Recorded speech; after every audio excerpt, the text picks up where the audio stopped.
Dachau. Dachau was one of the first concentration camps in Germany. The camp opened on the 22nd of March, 1933, only 51 days after Hitler had taken power. The camp was formed as a prototype, and other camps were based off of its design and layout. Dachau's main gates had the words Arbeit macht frei inscribed upon them, which meant work will make you free.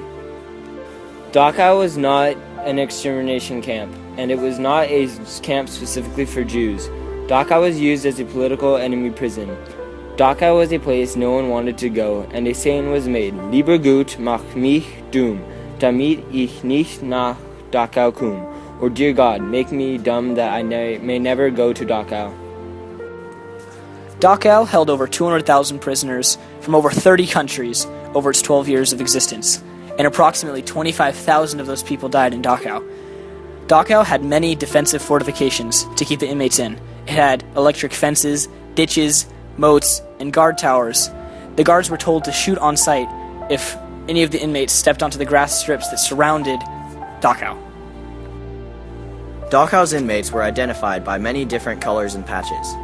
Blue meant you were Jewish, black meant you were an enemy of the government, pink meant that you were a homosexual, and there are many other patches, including those for those with heavy diseases or disabilities.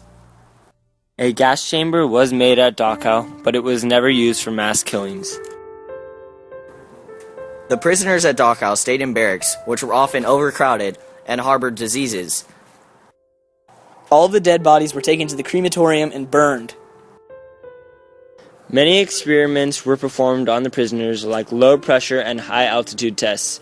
The tests were carried out by Professor Ernst Holzner.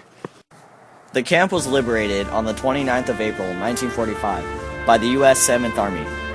Every SS officer guard was executed on the spot. After the war, the Americans used Dachau as a prison for German soldiers who were going to be tried for war crimes. And in 1965, the camp was opened as a museum and memorial for the public. These pictures were taken on our trip to Germany and show how Dachau is today.